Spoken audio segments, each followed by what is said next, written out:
네, 중국의 대표 요리 보시겠습니다. 중국은 굉장히 요리가 많기 때문에 대표 요리를 뽑기가 좀 힘들었는데요.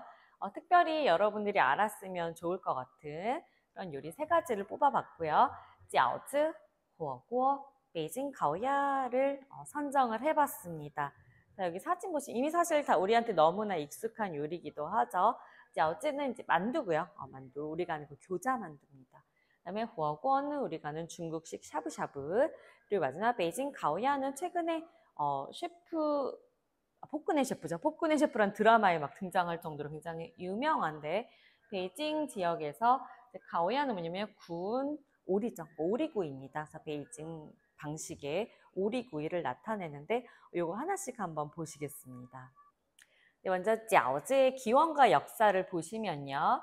만두는 중국 음식 문화를 대표하는 음식이고 여러 왕조를 거치면서 특히 한족의 전통 음식으로 자리를 잡았다. 그래서 한족이라고 하면 중국의 대부분을 차지하는 이제 민족이죠.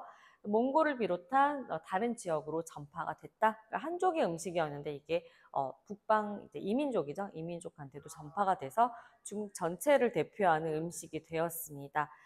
그래서 춘추시대 무덤에서 가장 오래된 만두의 증거가 발견이 되면서 이게 한나라 그 이전부터 존재했던 음식이구나. 이게 사실 나중에 서양으로 넘어가서 서양의 뭐 라비올리라든지 이런 음식까지 이제 전파가 되는 이제 그런 경우가 되겠습니다.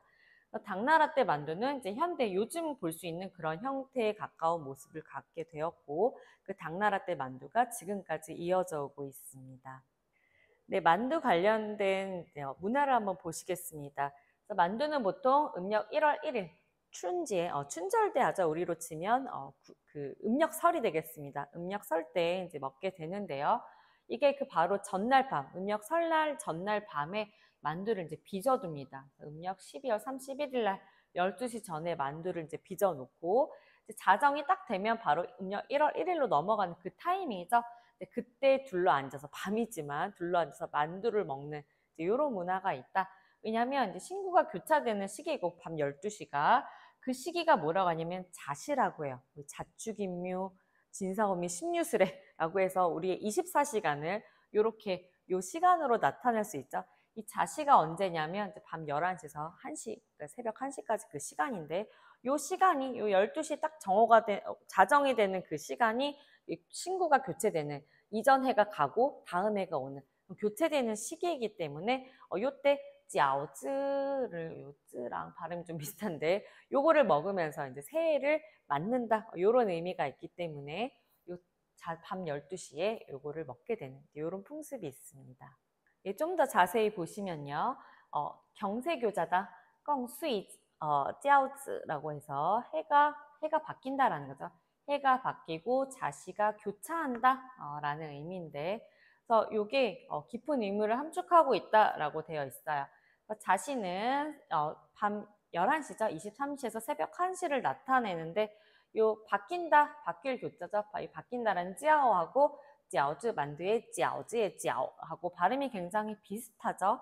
그래서 요때 이제 어떤 의미가 있냐면 지칭团圆이라고 해서 이제 기쁨과 경사죠. 기쁨과 경사를 이제 团圆이라고 해서 같이 이제 두루두루 모여 앉아서 이제 밥을 먹으면서 복을 서로 기원해 주는 거예요. 그래서 이런 기쁨과 경사를 서로 이렇게 기원해주고 찌샹루이라고 해서 상소로움과 그러니까 좋은 거죠. 좋은 복이 뜻과 같다. 그러니까 뜻한 바를 이루어지게 한다라는 거죠. 그러니까 너의 뜻대로 모든 일이 이루어지길 바래. 뭐 이런 말이야. 이런 건데 이제 이런 의미를 담고 있습니다. 밤 이제 새벽 11시 밤 11시에서 새벽 1시 요 자시에 이제 어제를 먹음으로 인해서 이 의미가 좀 더 강화되는 거예요. 무슨 의미가 강화되냐면 한마디로 새해 복 많이 받는다라는 의미가 더 강화가 됩니다. 그래서 그냥 찌아오즈만 먹으면 복이 하나인데 요 시간에 요 자시에 먹으면 복이 두 개가 되는 요런 효과를 누릴 수 있다라고 이해하시면 될 것 같습니다. 네, 추가로 더 말씀드리면요. 요 만두의 모양이 사실 요거랑 굉장히 비슷하게 생겼죠. 요게 뭐냐면 위엔바오라고 해서 옛날 화폐입니다. 옛날 화폐랑 모양이 비슷하게 생겨서 만두를 먹으면 재물을 많이 가져다 준다, 돈을 많이 벌게 해준다, 뭐 요런 약간 느낌, 그런 그 뭐 약간 미신이지만 그런 풍습이 있습니다. 그래서 특별히 만두 안에 동전이나 뭐 사탕 등을 넣어서, 물론 동전 깨끗이 씻어서 넣었겠죠, 삶아서. 동전이나 사탕 등을 넣어서 이제 행운의 만두를 몇 개 만들어 놓습니다. 요 안에 뭐 다 넣는 건 아니고 몇 개 안에만 동전이나 사탕을 넣어서, 만약에 내가 만두를 딱 먹었는데 마침 동전이 든 만두를 먹었다 그러면 올해 나는 운수 대통이다, 뭐 이렇게 생각하면 될 것 같습니다. 그래서 그런 행운의 만두를 넣어서 특별히 더 복을 기원하는 이런 풍습이 있습니다. 네, 만두의 종류는 굉장히 많이 있는데요. 특별히 이 네 가지를 한번 가지고 와봤습니다. 먼저 보시면 빠오즈가 있죠, 빠오즈. 이거 뭐 우리가 아는 그 왕만두 있죠, 왕만두를 빠오즈라고 하고, 안에 소가 당연히 들어있는 동글동글한 모양의 만두가 되겠습니다. 그다음 보시면 만토라고 해서, 이건 우리가 약간 꽃빵 같이 생각하시면 되는데, 꽃빵은 이렇게 막 돌돌돌돌 말려 있죠. 네, 이거는 그냥 하나로 뭉쳐져 있는 거고요. 요 안에는 아무것도 들어있지 않습니다. 그래서 그냥 밥 대용으로 먹을 수 있는, 우리가 고추 잡채 같은 거 먹을 때 꽃빵이랑 같이 먹는데 꽃빵 안에 아무것도 들어있지 않죠? 그거 생각하시면 돼요. 약간 매콤하거나 좀 짭짜름한 그런 이제 반찬과 함께 먹는 밥의 의미라고 생각하시면 됩니다. 그다음 위에 보시면 샤오마이라고 해서 일명 쇼메이라고 알려져 있는, 일본 만두로 잘못 알고 계신 분이 있는데 기원은 중국 만두입니다. 속이 이렇게 훤히 들여다 보이는 이런 모습으로 만든 굉장히 예쁜 모양의 샤오마이가 많이 있었는데, 좀 안이 들여다 보이는 게 확 보이는 그런 사진을 일단 가지고 와봤고요. 보통 이 위에 새우가 얹어져 있는 걸 한국에서는 많이 볼 수가 있죠. 그래서 샤오마이라는 이제 만두의 종류 일종입니다. 딤섬의 일종이고요. 마지막 보시면 꾸어티에라고 되어 있죠. 이 꾸어는 그 솥을 얘기하고, 티에는 이제 붓는다라는 거예요. 그래서 솥에 딱 붙여서 이제 익히는 거를 얘기하고, 우리로 치면 뭐 일종의 군만두겠죠. 튀김 만두 같이 프라이팬 위에서 이제 튀김 만두 같이 만드는 거를 꾸어티에라고 합니다. 이 밖에도 좀 더 종류가 더 많이 있는데 일단 대표적인 거 가지고 와봤고요. 또 유명한 게 샤오롱바오인데 우리 앞에서 한번 봤었죠. 만두가 이 정도 종류가 있다는 거 알아두시면 좋을 것 같습니다. 다음은 후어구어에 대해서 한번 알아보겠습니다. 일단 기원과 역사라고 나와 있는데요. 후어구어의 기원에는 두 가지 설이 있다고 합니다. 첫 번째는 전국시대에 이미 있었고 토기 항아리를 솥으로 사용했다는 설이 있다. 그리고 두 번째는 서한 무덤에서 후어구어 실물이 출토되면서 한나라 때 시작되었다는 설이 있다. 그러니까 결국 유물이 나오면서 이게 언제부터 시작됐는지 의견이 분분한 상태고요. 어쨌든 후어구어는 굉장히 오랜 기간 중국에서 전통 음식으로 명맥을 이어오고 있습니다. 네, 후어구어의 역사를 한번 보시면요. 중국 삼국시대에 구리로 만든 후어구어를 사용해서 돼지, 소, 양, 닭, 생선 등 각종 육류를 삶아 먹었다. 그래서 요 탕에다가 이제 그 고기를 넣어서 이제 끓여 먹는 그런 형태죠. 근데 당시에는 유행하지 않았대요. 근데 이제 이게 북송시대 송나라 때 민간에서 먹는 방식이 아주 보편화가 되었고, 그다음에 원나라 때는 몽골 일대로 전해졌어요. 그리고 명나라, 청나라 때 이제 점점 시대가 현대로 오고 있죠. 민간에 유행할 뿐만 아니라 이제 궁중 요리로도 채택이 돼서 산닭 등의 야생동물, 그냥 닭은 닭인데 산에서 야생으로 크는 닭이겠죠. 야생동물까지 재료로 사용하면서 굉장히 유행을 하게 됐다. 원나라 말기에 이제 일본으로 이제 전파가 됐다. 그래서 중국에서 일본으로 전파가 됐고, 오늘날 일본 요리 중에서 스키야키라고 불리는 게 결국 원형은 중국의 후어구어가 되겠습니다. 후어구어는 우리도 이제 보편적으로 이제 샤브샤브 형태로 먹기 때문에 알고 있죠. 그래서 이미 조리된 요리를 바로 먹을 수 있는 게 아니고, 이제 탕이 제공이 되고 온갖 식재료들이 있으면 이 식재료들을, 재료가 다 또 조리가 다 된 것도 아니죠. 그냥 생으로 된 재료를 요 끓는 물에 넣어서 적셔서 먹는 그런 형태가 되겠죠. 그래서 이미 조리된 요리를 바로 먹을 수 있는 게 아니라 일부 반제품 요리 혹은 이제 생으로 된 야채나 고기 같은 것들을 아예 식탁에 이렇게 늘어놓고 자기가 직접 끓이는 동시에 자기가 이렇게 넣어가지고 이제 먹는, 그런 스스로 데치고 먹는 이런 형태다. 네, 먹는 법 보시겠습니다. 일단 데친다, 솥에서 데쳐 익힌다. 모든 재료가 다 데쳐서 먹을 수 있는 건 아닌데 일반적으로 질감이 부드럽고 바삭해서 순식간에 익는 뭐 이런 것들, 오리창자, 간이에요, 간. 네, 완두, 새싹, 시금치 등 뭐 이런 것들 데쳐 먹는다. 그래서 국물이 펄펄 끓고 계속 뒤집히며 국물 위에 기름기가 충분할 때 데친 음식이 맛있고 보온도 된다. 그냥 데쳐서 먹는 거. 데쳐 먹기와 이제 끓이기 막 이렇게 있는데 그러니까 야채 같은 거는 이제 살짝만 이제 데쳐서 먹는 거죠. 데치기와 끓이기의 차이 날죠. 데치는 건 살짝만 끓이는 거고 끓이기는 이제 되게 오랫동안 푹 끓이는 거예요. 그래서 재료를 국물에 넣고 끓여 익힌다.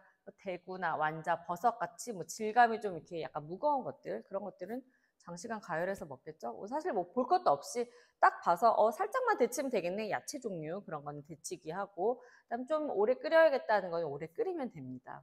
보시면 구워 먹는 경험은 그러니까 먹는 방법이 고기를 먼저 먹고 나중에 채소를 먹는다고 나와 있어요. 이게 왜 그러냐면 고기가 이제 먼저 끓여지면서 이제 고기의 육수가 나와서 국물이 좀 더 맛있게 되겠죠. 그런 상태에서 야채를 데쳐서 먹으면 좀 맛있어서 그런 것 같긴 한데 약간 개인의 취향도 좀 있긴 하죠. 근데 어쨌든 데칠 때 국물이 반드시 펄펄 끓어야 되고 완전히 국물에 담가서 데쳐 먹는다. 이게 뭐냐면 국물을 대하는 한국인과 중국인의 차이가 조금 있습니다. 한국인 같은 경우는 이제 국물 탕 종류가 나오면 일단 국물을 한번 이렇게 맛보고 이제 마시고 막 이렇게 하는데 중국인들은 특히 요 후어구어 같은 경우는 재료를 그냥 적시는 거에 의의가 있지 국물을 먹는 거에 의의가 없습니다. 근데 한국 사람들은 이제 중국에 가서도 요걸 먹으면 국물을 한번 떠먹어보고 막 이러는데 그럼 중국 사람들 기겁해요. 요거는 그냥 재료를 적셔 먹는 용도로만 쓰여요 라고 이제 얘기를 많이 합니다. 특히 또 이제 마라 맛을 좋아하는 사람은 후어구어 가장자리에서 먹고 안 좋아하면 가운데 먹어라 뭐 이렇게 되어 있는데 어쨌든 뭔가 국물 탕을 끓일 때 좀 양념이 가장자리로 이렇게 좀 밀려나는 이제 그런 경향이 있어서 양념 좀 센 양념을 좋아하는 사람은 사이드에서 먹고 아닌 사람은 가운데서 먹어라 뭐 이런 약간 상식적인 내용이고요. 이 국물은 사실 선택을 할 수가 있습니다. 가서 어떤 맛을 할지 만약에 음식점에 간다면 선택을 할 수 있고 이건 우리나라도 요즘 이렇게 하고 있죠. 그리고 후어구어를 먹을 때는 반드시 차 한 잔을 곁들이는 게 좋다라고 되어 있는데 이건 후어구어뿐만이 아니라 중국 음식을 먹을 때 차를 한 잔 곁들이면 굉장히 입맛이 깔끔한 느낌이 납니다. 약간 비리거나 좀 느끼한 맛을 이 차가 잡아주기도 하고 그리고 소화를 돕고 다이어트에도 좋다는 이제 그런 말들이 있죠. 버거 같은 경우는 이 국물에 사실 굉장히 다양한 거를 넣어서 다양한 맛을 맛볼 수가 있는데요. 약재를 넣어서 끓이는 경우도 있다고 합니다. 몸에 좋은 것들 이런 거 면포에 넣어서 뭐 끓이면 더 이제 뭐 좋은 느낌이 나겠죠. 사실 이 버거 같은 경우는 약간 보양식처럼 좀 먹기도 하고요. 선생님도 중국에 있을 때 몸이 좀 안 좋고 감기 기운이 있으면 꼭 이 버거를 챙겨서 먹었었어요. 이제 재료 자체를 이제 끓인 거에다 데쳐 먹는 것 방식 자체가 좀 건강한 느낌이고 야채랑 고기를 다양하게 먹을 수 있기 때문에 이제 건강에 좋은 느낌이고 급기야 이런 국물에 약재까지 넣으면 굉장히 좋겠죠. 약을 먹는 그런 느낌이 드니까요. 그다음에 채소나 두부를 넣는다. 사실 이 안에 들어갈 수 있는 재료는 굉장히 많습니다. 우리가 먹을 수 있는 그런 수많은 재료들을 넣을 수 있고요. 뭐 시금치, 샐러리, 뭐 이런 온갖 뭐 채소를 넣는다 뭐 되어 있는데 어쨌든 뭐 두부도 넣고 어묵도 넣고 뭐 굉장히 다양한 재료가 들어가서 맛있게 먹을 수 있습니다. 네, 후어구어는 이제 열을 내는 음식이라고 하죠. 팔팔 끓는 물에 재료를 데쳐서 끓여서 먹는 거기 때문에 그래서 이제 다 먹은 다음에 이제 과일 약간 차가운 느낌을 내는 그런 과일을 먹어서 좀 열을 식힌다 뭐 이렇게 되어 있는데요. 그래서 후어구어를 먹은 다음에 2, 30분 후에 뭐 배사가 오렌지 뭐 이런 서늘한 성질의 과일을 먹으면 좋다. 하지만 이제 반대로 열을 내는 귤 같은 건 좋지 않다. 약간 이제 건강 한의학, 중의학 관련된 이제 그런 내용이 되겠습니다. 네, 다음은 베이징 가오야를 한번 보시겠습니다. 북경 오리구이라고도 이제 보통 하는데 베이징 가오야죠. 베이징은 우리가 아는 중국의 수도 베이징이고 가오는 굽는다고 야는 오리예요. 그래서 구운 오리죠. 오리구이.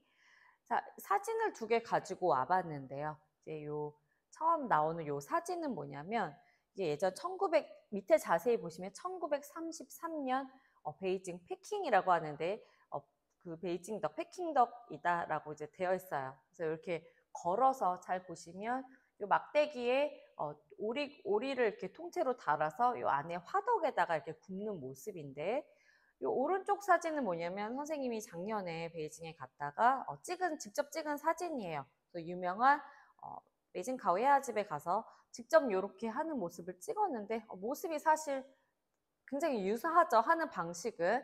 여기도 역시 현대에도 요 화덕에다가 긴 장대에 매단 오리고기를 이렇게 왔다 갔다 하면서 직접 직접 이제 굽습니다. 요게 약간 기술이라고 하는데, 1933년, 사실 그 이전부터도 아마 이런 방식을 고수했을 거예요. 그 방식은 지금도 여전하구나. 가서 먹어보면 정말 맛있습니다. 네, 기원과 역사 한번 보시겠습니다. 지방과 살코기의 조화, 부드러운 식감으로 원명청 시대를 거치면서 궁중의 진귀한 음식으로 자리 잡았다. 궁중 요리로 될 정도로 굉장히 인기가 많았고 아주 맛있다라는 거죠. 지방과 살코기의 조화는 뭐냐면 이 껍질이 굉장히 바삭바삭하고 약간 기름기가 조금 있어요. 안에 이제 살코기는 굉장히 촉촉한 맛이고요. 일명 겉바속촉이죠.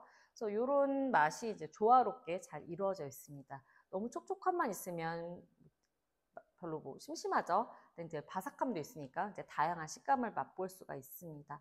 그래서 기원은 남북조 시대의 궁중 음식이었다. 명나라가 난징에서 베이징으로 이제 천도를 했는데, 그러면서 이제 베이징에 안착을 했어요. 원래는 이제 궁중 음식으로 있다가 결국 명나라, 청나라는 거의, 그러니까 명나라는 후반기에 베이징으로 갔고 청나라는 아예 베이징에 수도가 있었고, 오늘날 우리가 알고 있는 꾸꽁이죠. 그래서 아예 그 현대에 오면서 계속 이어져 왔기 때문에 그 베이징의 궁중 요리가 오늘날 와서 베이징 가오야는 베이징이야라는 이름이 이제 궁중 요리에서 그 수도가 베이징에 있기 때문에 여기 이름이 이렇게 유래가 됐습니다. 그래서 기원은 여러 지역을 다니다가 결국 오늘날 베이징에 정착하면서 베이징 가오야가 된 겁니다. 사실 영상이 있긴 한데 이거 한번 그냥 글로 한번 보시고 보는 게 나을 것 같아요. 전통 제작 과정, 오늘날 제작 과정과 뭐 아주 크게 다르진 않는데 기본적인 과정은 뭐냐면 30여 가지 공정을 거친다고 할 정도로 굉장히 손이 많이 갑니다. 준비 과정 매우 까다롭고, 먼저 오리를 손질한 다음에 공기를 불어넣어서 피부와 고기 사이에 공간을 만든 다음에 끓는 물을 끼얹어서 팽팽하게 만든다. 그래서 그 오리 안에다가 이제 공기 불어넣고 끓는 물 막 넣어가지고 팽팽하게 이런 모양을 갖출 수 있도록 만들겠죠. 그다음에 꿀물이나 조청을 발라서 색과 향을 더하고 서늘한 곳에 걸어서 24시간 동안 이제 말리게 됩니다. 이제 굽는 과정인데요. 아까 화덕 보셔서 아시겠지만 이제 장대로 이렇게 달아서 이렇게 왔다 갔다 하는데 이게 굉장히 이제 기술이 있겠죠. 안으로 들어가는 것도 사실 쉽지 않은데요. 그래서 화덕의 불을 세게 했다 약하게 했다 하면서 먼 불은 구워서 익히고 가까운 불에선 색을 낸다 뭐 이런 말이 있을 정도로 이런 원칙, 굽는데도 기술이 있다. 숙련된 장인의 경험이 있어야만 오리가 고르게 익고 껍질이 얇고 바삭하면서 속살은 부드럽게 겉바속촉이 된다. 네, 먹는 법 보시겠습니다. 사실 좀 유명한 베이징 가오야집에 가면 이제 그 손님이 보는 앞에서 고기를 이렇게 막 썰어줘요. 먹기 좋게. 한번 보시면 껍질 따로 먹기, 잘 구워진 오리 껍질은 설탕에 찍어 먹습니다. 바삭하면서 달콤한 맛이 조화를 이룹니다. 이 껍질만 따로 이렇게 얇게 썰어가지고 이렇게 썰어줘요. 그래서 그걸 이렇게 소스에다 찍어 먹으면 굉장히 맛있습니다. 고기와 껍질을 이제 껍질을 먼저 먹고 고기와 껍질을 이제 같이 먹는다. 오리 껍질과 살코기를 얇게 점여서 밀전병, 우리가 그 또띠아 있죠? 그런 또띠아에다가 이렇게 싸서 이렇게 먹으면 야채랑 싸서 춘장에 이렇게 찍어 먹으면 되는데요. 파채, 오이, 된장, 그냥 춘장이라고 생각하시면 돼요. 중국 된장이긴 한데 디엔미엔지앙이라고 해서 디에는 달다. 미엔지앙 그냥 이름이에요. 그건 디엔미엔지앙이라는 요 장에 우리로 치면 된장 같은 춘장과 된장이 한 중간 정도 되는 거에 이렇게 찍어서 먹으면 맛있고요. 고기만 따로 먹는다. 오로지 살코기, 촉촉한 살코기만 모아서 요거는 이제 다른 요리에 쓸 수 있다. 볶음 요리, 면 요리에 이제 넣어가지고 따로 먹을 수 있다. 사실 요 베이징 가오야는 포인트가 그 바삭바삭한 껍질에 좀 있습니다. 결국 껍질을 이렇게 잘 만들어서 먹는 이제 그런 과정이 굉장히 맛있게 느껴질 수 있습니다. 네, 중국 요리에 대해서 좀 더 자세하게 알아보겠습니다.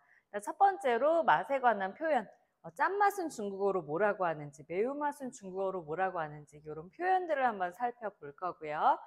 요리 이름이 어떻게 구성되는지 구체적으로 한번 예시를 들어서 살펴보도록 하겠습니다. 그리고 세 번째로 한국과 중국의 요리를 한번 비교해 보도록 하겠습니다. 그래서 우리가 아는 그 맛이 중국어로 어떻게 표현이 되는지 한번 살펴보도록 하겠습니다. 네, 먼저 단맛을 표현하는 달다라는 거는 형용사 티엔입니다. 티엔. 그래서 우리가 왜 천밀밀 영화 티엔미미라고 하는데 티엔 달달한 뜻입니다. 그다음에 짜다는 시엔이죠. 시엔. 시엔이고 그다음에 맵다는 라요. 라. 그래서 마라탕 할 때 라가 요 라고 맵다라는 뜻입니다. 한국 사람들이 좋아하는 맛이죠. 그다음에 쓰다. 커피가 써요라고 할 때 쓰다. 쿠라는 형용사 쓰다이고요. 그 다음에 맛이 시다, 시큼하다 할 때 시다, 수안입니다. 수안, 수안이고 담백하다, 약간 싱겁다라는 뜻, 칭딴, 칭딴.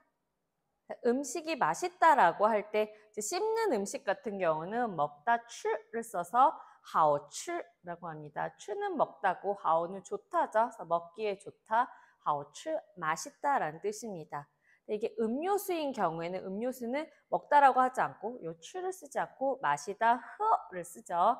흐 마시다인데 음료가 맛있다고 할 때는 하오 흐라고 해서 마시기에 좋다, 맛있다 이런 식으로 씁니다. 그래서 씹는 음식이 맛있을 때는 하오추, 마시는 음료의 그 음료 종류가 맛있을 때는 하오흐 이렇게 얘기하면 되겠습니다. 그다음에 또 다른 표현으로 시향인데 시향 향기 향자예요. 그래서 향기롭다라는 뜻인데 여기에서 고소하다, 맛이 좋다 이런 뜻으로 파생이 됐습니다. 시향이고요. 그다음에 입에 잘 맞다, 그어코, 그어코고 그어는 뭐뭐 할만하다라는 거고 고는 입이죠. 입에 잘 맞을만 하다라는 거고요. 우리가 아는 코카콜라를 중국어로 그어코, 그얼러라고 하는데 그 그어코가 요거네요. 입에 잘 맞는다라는 뜻입니다. 그리고 좀 더 보시면요. 여기 CMA라는 게 있죠. CMA. 신선하다 할 때 그 선자고요. 맨 아름답다인데 음식에 쓸 때는 맛있다로 쓰입니다. CMA라고 하면 신선하고 맛있다라는 표현이 되겠습니다. 또 다른 표현, 메이웨이죠. 메이웨이. 아까 이 메이가 원래 아름답다라는 뜻이긴 한데 음식에 쓰일 때는 맛있다라고 했었죠. 그래서 아름다운 맛이죠. 웨이가 이제 맛이라는 뜻이기 때문에 해서 맛있다라고 할 때 메이웨이 이렇게도 표현할 수가 있습니다. 중국 요리의 이름은 그냥 지어지는 게 아닙니다. 보통 이런 구조로 이루어져 있는데요.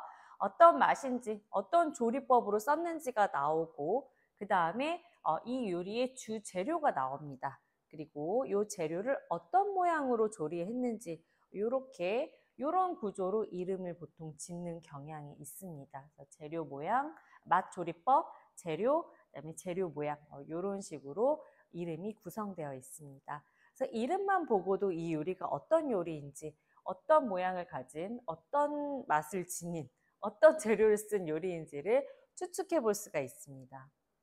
그래서 우리가 맛과 조리법을 한번 살펴본 다음에 그다음에 이름, 예시를 통해서 한번 이게 어떤 요리인지 한번 알아보도록 하겠습니다. 자, 일단 조리법인데요. 볶다, 자오, 맞아요. 자오는 볶다라는 뜻이에요. 근데 지금 공통적으로 보면 불화자를 다 품고 있죠. 조리를 할 때 사실 불로 가열해서 쓰기 때문에 이 조리법과 관련된 한자에는 다 불화자를 가지고 있습니다. 그래서 볶다는 자오고, 그래서 조리다 끓이다는 샤오예요. 샤오. 그다음에 굽다 가오. 베이징 가오야 할 때 가오네요. 그다음에 찌는 거는 쩡이요. 쩡. 수증기 할 때 증자고. 그다음에 튀기는 건 짜. 짜. 많이 쓰이는 5가지를 일단 가지고 와봤습니다. 자, 예시 한번 보실까요? 첫 번째 예시 홍샤오로죠. 홍샤오로. 홍은 이제 붉은 홍자고 샤오는 아까 여기서 조리다 끓이다였죠. 로우는 보면 요 고기 육자는 돼지고기를 나타냅니다. 그래서 보면 빨갛게 끓인 돼지고기겠구나 이렇게 생각할 수가 있겠죠. 실제로 이 요리는 돼지고기를 이용해서 하는 건데 간장과 설탕을 넣어서 이제 돼지고기랑 이제 조림을 하는 거예요. 그래서 사실 간장이나 설탕을 섞으면 색깔이 약간 이제 붉으스름해지겠죠. 그렇기 때문에 이제 홍을 썼어요. 그래서 홍샤오로라고 하면 간장과 설탕 그리고 돼지고기를 조려서 만든 그런 요리가 되겠습니다.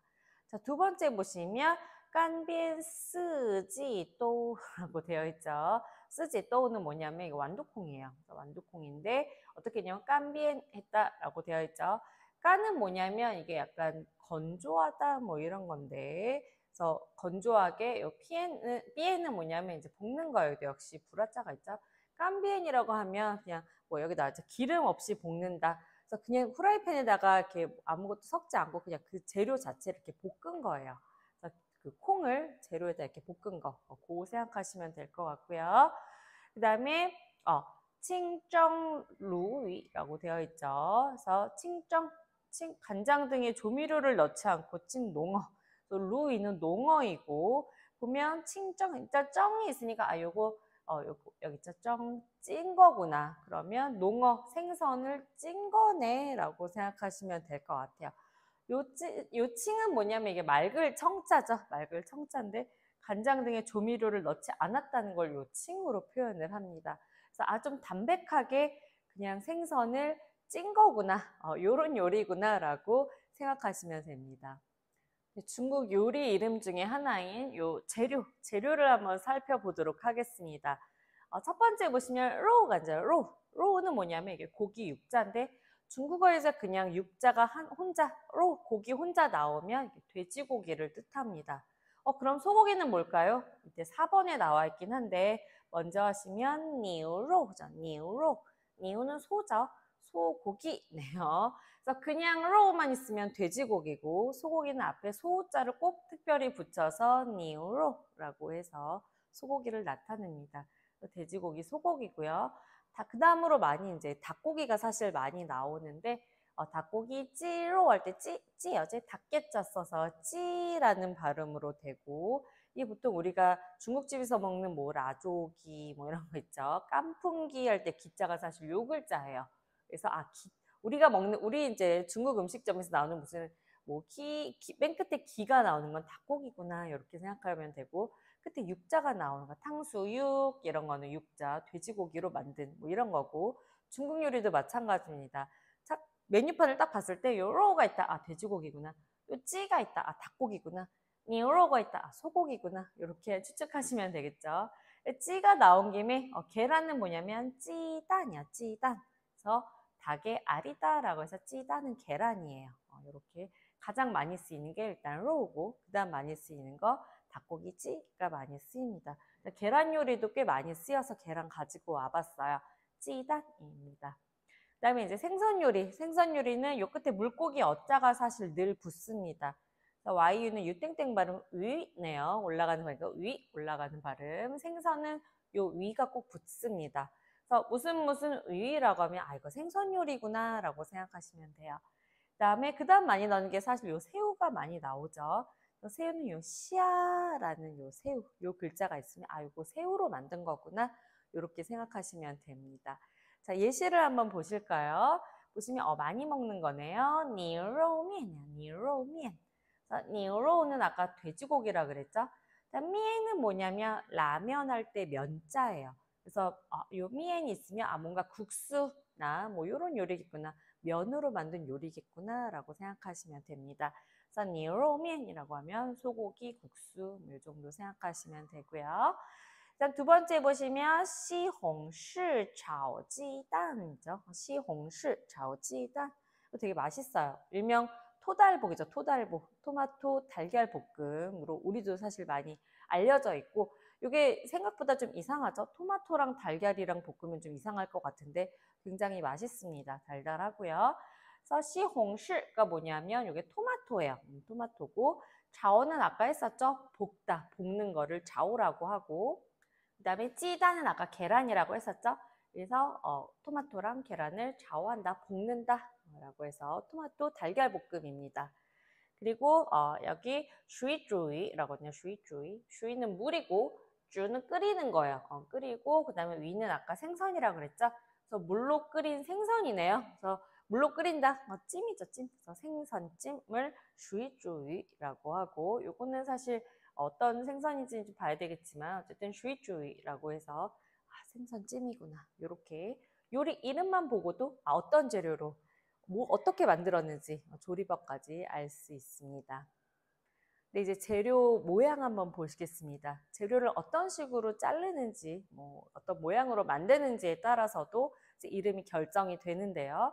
첫 번째 보시면 쓰. 이게 실사자입니다. 실사자. 그래서 가늘게 채친 것을 요 쓰라고 하는데요. 로스라고 해서 로는 아까 돼지고기였죠. 돼지고기를 실처럼 가늘게 채 썬 거를 로스라고 해요. 그래서 요리 이름 중에서 로스라고 되어 있는 걸 보시면 고기를 채 썰어서 뭐 어떻게 조리를 했구나 이렇게 생각하시면 됩니다. 그래서 고기채라고 되어 있고요. 자, 2번 보시면 띵이죠. 띵. 띵이 뭐냐면 작은 네모 모양이다. 큐브 생각하시면 돼요. 큐브 모양으로 했구나. 그래서 찌띵인데 찌는 아까 닭고기라고 했었죠. 닭고기를 큐브 모양으로 썰은 걸 얘기합니다. 닭고기 깍둑썰기라고 되어 있죠. 왜 깍두기도 약간 이렇게 큐브처럼 네모나게 정육면체로 이렇게 생겼잖아요. 그래서 그런 모양으로 이제 썰었다라고 생각하시면 됩니다. 그 다음 나오는 게 피엔인데 피엔. 얇게 썬 것이다. 왜 우리도 편육이라고 해서 이렇게 약간 이렇게 이게 조각 편자인데 얇게 이렇게 만든 거를 이제 피엔이라고 하고요. 니오로 피엔이야, 니오로 피엔. 아까 니오로가 소고기였죠. 소고기를 이렇게 피엔, 이렇게 좀 납작하게 만들었다. 소고기 슬라이스라고 되어 있는데 이 이름에서 아실 수 있겠죠. 그래서 그러니까 소고기인데 슬라이스라고 하면 우리 그 치즈, 네모난 치즈처럼 이렇게 쫙 눌러놓은 거를 생각하시면 될 겁니다. 그다음 마지막 콰이가 되죠. 콰이는 뭐냐면 덩어리를 보통 콰이라고 하고요. 그래서 바이꾸, 콰이죠. 바이꾸, 콰이. 바이꾸가 뭐냐면 이게 구가 뼈죠, 뼈. 그래서 갈비를 바이꾸라고 하는데 갈비 콰이니까 갈비 덩어리라고 이렇게 해석하시면 됩니다. 자, 그럼 한번 예시를 보실까요? 위샹로스죠. 위샹로스. 여기는 로스를 한 건데 이 위샹이라는 양념이 있어요. 양념을 한 로스 돼지고기 채구나. 이렇게 생각하시면 되고 이 위샹로스는 저번에 아까 사진 보셨는데 매콤하게 사천 요리이기 때문에 매콤하게 이렇게 고기를 채 썰어서 볶은 거예요. 그래서 한국 사람들 입맛에 가장 잘 맞는 그런 요리 중에 하나죠. 그다음에 꽁바오찌딩이죠. 꽁바오찌딩. 그래서 공보 계정이라고 보통 우리가 얘기하는데 요거 포크네 셰프에서도 살짝 나왔던 거예요. 그 계정이 요거예요. 그래서 찌딩이라고 하면 여기 나와 있죠. 큐브죠, 큐브. 그 닭고기를 큐브 모양으로 만들어서 요 볶은 거구나. 요것도 사천 요리라서 약간 매콤하게 해서 한국인들 입맛에 좀 잘 맞습니다. 그래서 꽁바오찌딩이고 그다음에 酸라투도스. 酸라투도스죠. 酸은 시큼한 거, 라는 맵다 였었죠. 그래서 새콤, 매콤, 새콤하게 한 건데 두또가 뭐냐면 감자예요. 감자를 채 썰은 거죠. 감자채네요. 왜 우리 그 감자볶음 할 때 우리도 감자 이렇게 얇게 채 썰어가지고 이제 볶죠. 또 그걸 얘기합니다. 근데 뭐 감자를 채 썰어서 볶는데 어떻게 하냐면 매콤, 새콤하게 이렇게 했다. 라는 그 맛까지 이 이름에서 알 수 있습니다. 자, 한국과 중국의 맛 요리 비교입니다. 그래서 중국의 맛이 이런 건데 한국은 어떤 맛이고, 그러니까 우리는 한국 음식 맛은 다 알고 있죠. 그래서 그거랑 좀 비교하면 중국 음식을 이해하기 좋을 것 같아서 요거를 좀 가지고 와봤습니다. 그래서 일단 보시면 중국 복합 맛이라고 한 7가지가 나올 건데 먼저 첫 번째 거 보시면 수안티엔이죠. 수안티엔. 수안은 시큼한 거고 티엔은 달달한 겁니다. 그래서 시큼하고 달달한 맛이라고 되어 있죠. 또 대표적인 음식은 뭐가 있냐면 당추리지, 당추리지이고요. 이게 우리로 치면 탕수육 생각하시면 돼요. 우리 탕수육 다 아시죠? 먹어보셨죠? 그 탕수육이구나 라고 생각하시면 됩니다. 요런 맛이 있고, 그 다음에 수안시엔, 수안시엔. 네, 수안은 아까 시큼한 거였죠. 시엔은 짠맛이었어요. 그래서 시큼하고 짭짤한 맛이다 라고 되어 있죠. 이게 방금 얘기했던 시홍시 차오지단, 토마토 달걀 볶음이 요런 맛을 다 갖고 있고, 요거랑 비슷하게 시큼하고 짭짤한 맛, 우리 음식으로는 김치찌개 생각해 볼 수 있다 이렇게 나와 있는데, 어쨌든 유사 한국 요리는 우리가 다 알고 있고, 중국의 좀 복합 7가지 맛이 대충 어떤 맛인지를 가늠하기 위해서 지금 이렇게 비교표를 만들어 놓은 거예요. 그 다음에 티엔라죠, 티엔라. 티엔은 달달한 거고, 라는 맵다였었죠. 그래서 달달하고, 그러니까 매콤 달달한 거네요. 매콤 달달한 거, 달콤하고 매콤한 거. 그래서 여기 양념 오리목이라고 되어 있는데, 요 가오야 할 때 야고, 뭐는 요 진짜 목이에요, 목. 목. 그래서 오리의 목을 이제 막 요리를 해놓은 이제 그걸 얘기를 하는 거고, 이거 가늠이 잘 안 되시죠? 그래서 우리로 치면 양념치킨, 떡볶이, 요런 맛이구나 라고 생각할 수 있습니다. 그 다음에 시앙라죠, 시앙라. 아까 시앙이 맛있다라는 말이었죠. 라는 뭐냐면 이제 매콤한 거예요. 그래서 진한 고추기름이야. 그래서 맛있게 매콤한 맛이구나 이렇게 생각하면 되고요. 사천 요리가 있겠죠. 그래서 마포 또우fu. 근데 마파두부죠, 마파두부, 마파두부라. 아까 했었던 슈이쭈이죠, 생선찜. 생선찜인데 사실 생선찜을 그냥 맑게 하지 않고 보통 양념을 이렇게 해서 하죠. 약간 매콤하게, 매콤한 무슨 생선찌개 같은 거 생각하시면 될 것 같아요. 그래서 우리로 치면 약간 매운 오징어 볶음, 요런 게 시앙라의 맛이다. 네, 그 다음은요, 디엔시엔이죠, 디엔시엔. 디엔은 달달한 거고, 시엔은 짭짤한 거예요. 그래서 달달하고 짭짤한 맛. 뭐가 있냐면, 홍샤오로, 홍샤오로. 근데 이게 지금 삥탕이라고 되어 있는데, 이게 뭐냐면 설탕이에요, 설탕. 하얀 설탕을 얘기하는 거고요. 간장과 설탕으로 이제 졸인 거고, 요거랑 비슷한 게 우리로 치면 찜닭이랑 장조림 생각하시면 될 것 같아요. 자, 그 다음 보시면 수안라네요, 수안라. 수안은 시큼한 거고 라는 매운 거죠. 그래서 시큼하고 매콤한 맛.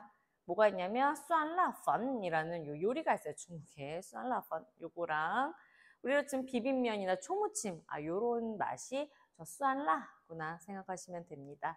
그다음 마지막 우리한테 너무나 요즘 유명해진 마라죠. 마라. 그래서 입안이 얼얼한 맛이다. 요 마는 뭐냐면 마비되다 할 때 그 마자예요. 라는 매콤한 거죠. 그래서 너무 매우면, 왜 우리도 매운 고추 먹으면 너무 매워서 입안이 얼얼하죠. 약간 그런 느낌 생각하시면 됩니다. 사실 우리나라에서 먹는 마라탕은 약간 이 마보다 라가 좀 더 센 그런 맛이 될 거예요. 마는 잘 안 느껴지시죠? 자, 대표적인 음식 마라샹궈, 마라샹궈로 우리가 알려져 있는 마라샹궈, 중국 발음은 마라샹궈이고요. 마라탕을 중국어로 뭐라고 하냐면 마라탕이야, 마라탕이고, 이거는 굳이 설명하지 않아도 여러분들이 다 알고 있죠. 너무나 다 맛보고 있고 알고 있어서 중국에 한번 가셔서 이 마라샹궈하고 마라탕을 직접 한번 맛보시길 추천드립니다. 자, 요거 해당되는 맛 우리 없어요. 마라는 사실 우리한테 없는 그런 맛이고, 사실 선생님 생각하기에 한국에서 먹는 그 마라는 중국에서 먹는 마라보다 조금 더 이제 마가 좀 약하고 라만 그대로 있는, 라도 약간 우리나라스러운 라의 맛이 좀 있지 않은가 하고 개인적으로 생각을 하고요. 지금 중국에서 마라샹궈나 마라탕은 별로 좋아하지 않았어요. 향신료 냄새 때문에. 그리고 선생님 그 얼얼한 맛을 별로 안 좋아해서 중국에서 이 마라 시리즈를 거의 안 먹었는데 한국에 와서 먹으니까 되게 맛있더라고요. 선생님 전형적인 한국 사람인 거죠. 근데 방금 본 이 표는 중국의 맛이라는 이제 김진방 기자입니다. 이 기자분이 만든 중국의 맛이라는 책에서 가지고 온 건데요. 이분의 책 중에서 굉장히 볼만한 책들이 많이 있습니다. 중국 차라든지 이제 중국 요리에 대한 책, 한번 이쪽에 관심이 많다면 찾아서 읽어볼 것을 추천하겠습니다. 네, 다음은 중국의 식사 예절에 대해서 한번 알아보겠습니다.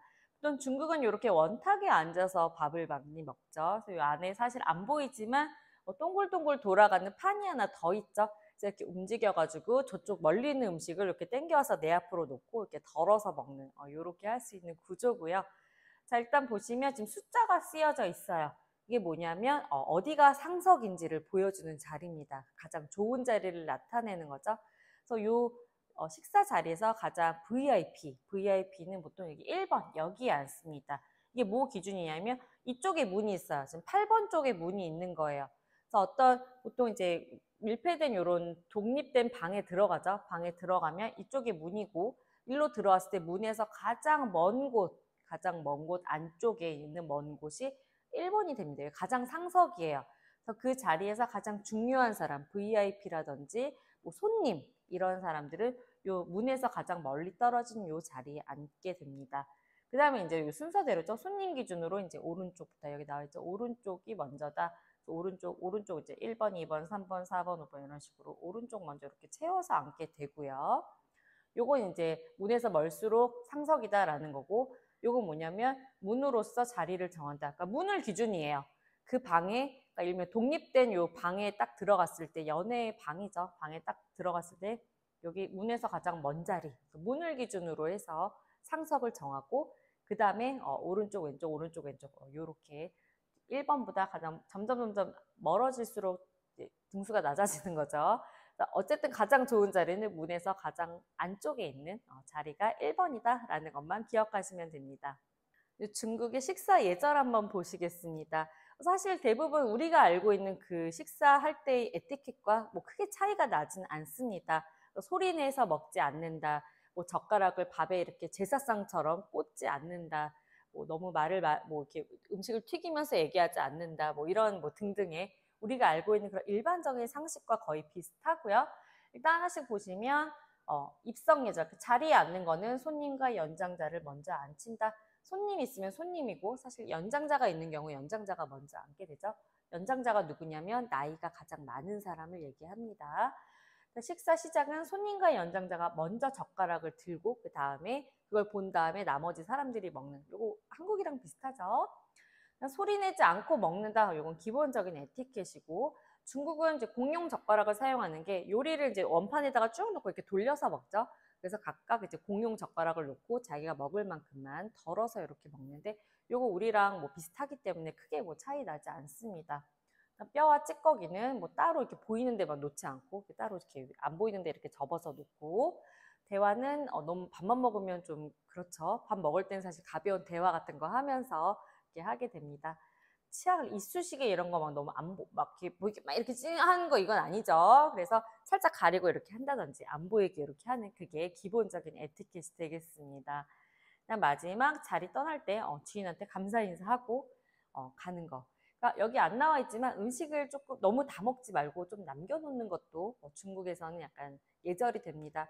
그래서 주인이 봤을 때 음식이 좀 남아야 내가 부족하지 않게 준비를 했구나라는 인상을 줄 수 있기 때문에 다 먹지 않고 남겨놓습니다. 이게 우리나라랑 조금 다르죠. 우리는 다 먹고 막 이래야 되는데 중국은 주인이 좀 마음이 편하게 해주기 위해서 아무리 더 먹고 싶어도 약간 남겨놓는 그런 미덕도 좀 필요합니다.